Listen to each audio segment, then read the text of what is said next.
National conference या PDP वाले कोई झाड़ फूंक से फूंक मारेंगे तो वो आ जाएगा।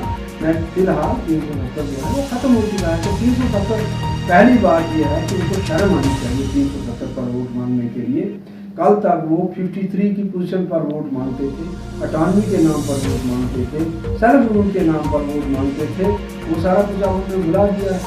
बल्कि एक पार्टी तो राइटमारी का मुतालबा करती थी, आप क्यों नहीं करती? एक पार्टी तो राइट टू सेल्फ डिटर्मिनेशन की बात करती थी, आप क्यों नहीं करती है? तो अब उन्हें पता है कि अब ये तो चलेगा नहीं, अगर ये काम चलाएंगे तो हमें कानून की सख्ती बर्दाश्त करना पड़ेगी। पहले वाली बात रही नहीं है। अब 370 वो कह रहे हैं, वो 370 की तो है ही नहीं चलेगा। तो ये कहना, ये तो मैं कहता हूँ एक मजाक है पूरी कौम के साथ, पूरे वोटर के साथ। इस इलेक्शन के वोट का 370 से कुछ भी लेना देना नहीं है, ये झूठ है, ये ना ला सकते हैं, ना इनके पास है। तो अगर ये इतना ही करवा दें, उनके एजेंडा में रखवा दें सुलेमान जफर साहब, एक बकवास का, इस भुगतान का मैं 100 बार 1000 बार जवाब दे चुका हूँ।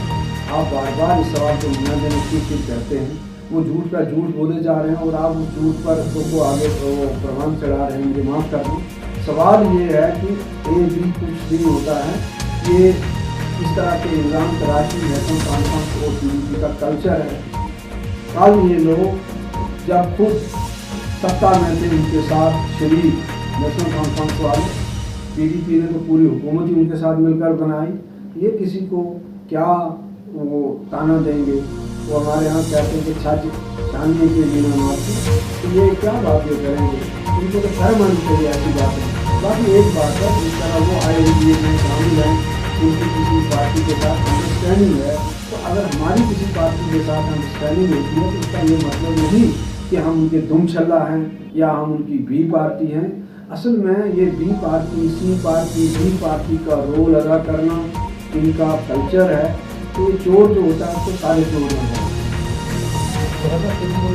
अपनी पार्टी के साथ करना चाहिए। तो मैं नहीं समझता ये आइडेंटिटी से क्या मुराद है। ये आइडेंटिटी का ये चूरन जो है ये तो पिछले 70 साल से वो बेच रहे हैं। तो अब कब ये चूरन बेचना वो बंद करेंगे? आज आइडेंटिटी कौन सी आइडेंटिटी है जो नहीं है, जो बचाएंगे या वो बना है? ये पार्टी की तरफ हिसाब का इशारा है। उनका पिछले 70 साल से सिर्फ यही काम है कि लोगों के जज्बात से बोलो। तो जम्मू में एक बोली बोलो, कश्मीर में एक बोली बोलो।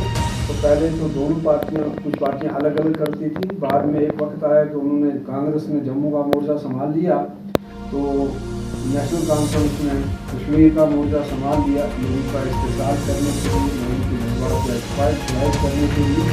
आप यहाँ पर पीडीपी का जिक्र किया, मैं पीडीपी को कांग्रेस का ही एक एक्सटेंशन समझता हूँ। सर, एक चीज़ और मैं समझने की कोशिश करूँगा। जहाँ तक NC की बात की जाए तो एक गद्दी नशीन शख्स को आगे लाया जा रहा है, तो क्या लग रहा है उससे अपनी पार्टी को कोई फर्क पड़ेगा?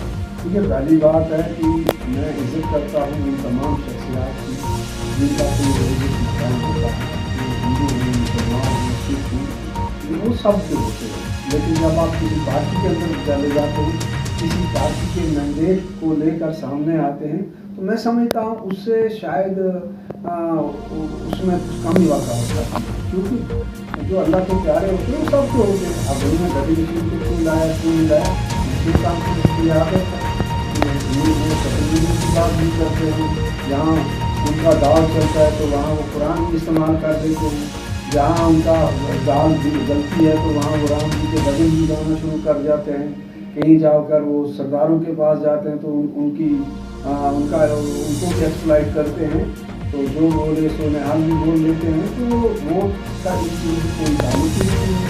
वोट का ताल्लुक वोट से है, बिजली से है, पानी से है, डेवलपमेंट से है, जॉब से है, सिक्योरिटी से है।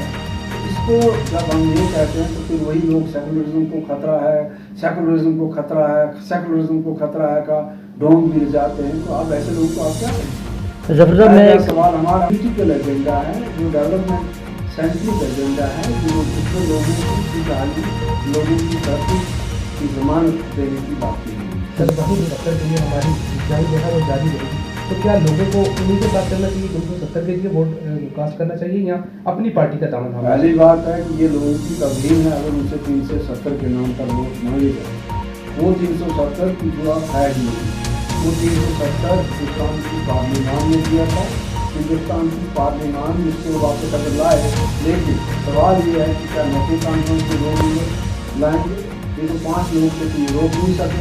तो जो लोग ये झूठ बोलते हैं वो INDA में शामिल है, तो INDA के एजेंडा में तो इसको शामिल करवा लेना। कांग्रेस ये कहे ना, शिवसेना ये कहे ना, या ममता बनर्जी की पार्टी ये कहे ना, केजरीवाल की आम आदमी पार्टी ये कहे ना कि अगर हम हुकूमत में आए या अगर हम सत्ता में आते हैं तो हम 370 को फिर से लाएंगे। क्लियर कर चुका हूँ कि NC और PDP के दरमियान दूसरी किस्म का मुकाबला है। हम पहली क्वेश्चन पर हमारा किस हमारे चैनल के माध्यम से आप लोगों को वोट के लिए क्या करें? मैंने पूछ के उन लोगों को कल जलसाराम में अपना एजेंडा एज MP जो पुंछ रजौरी अनंतनाग कॉन्स्टिट्यूंसी से रिलेटेड है उसका विस्तार से बात की है कल से। इस वक्त फिर दोहरा रहा हूँ, अगर मुझे लोगों ने साथ दिया, अगर अल्लाह ताला को मंजूर हुआ, अगर मैं जीत गया तो मेरा पहला मुतालबा ये होगा कि रजौरी पुंछ को लेह और करगिल के पैटर्न का बिल घोषित किया जाए अलग से, बल्कि इस खित्ते का उन लोगों से ज़्यादा हक बनता है क्योंकि कुमार उनसे ज़्यादा पड़ी है, उनकी पिटाई उनसे ज़्यादा हुई है, ये बस्ती कई बार उजड़ी है, कई बार बसी है और इसके वो हिस्से भी हो गए हैं। तो ये लोग जो हैं फिर माउंटेनियस जो इसका यहाँ का ये टोपोग्राफी जो है तो उसको नज़र में रखते हुए रजौरी पुंछ का ये हक बनता है कि इनके लिए एक हिल कौंसिल बनाई जाए जहाँ इनका अपना बजट हो जो इनके लोगों के मसाइल को अच्छी तरह समझ सकता है।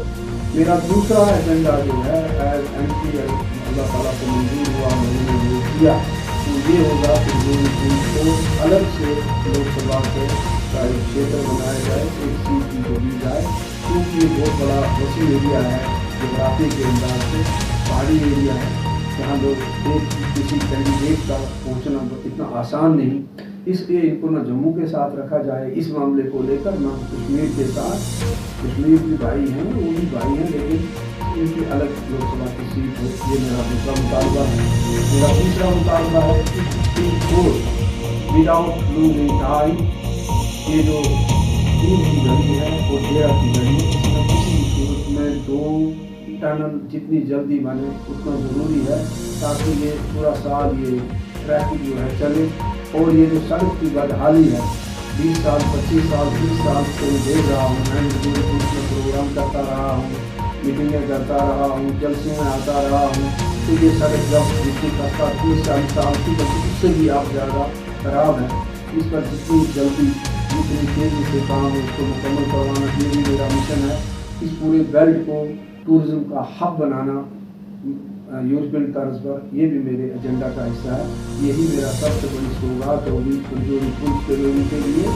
इसके अलावा जो बाहरी लोग हैं जिनको रिजर्वेशन दी है, मैं ये कोशिश करूँगा कि रिजर्वेशन के बेनिफिट जो है उनको भी तक की पहुँचे जिस तरह से सकते हैं। Thank you.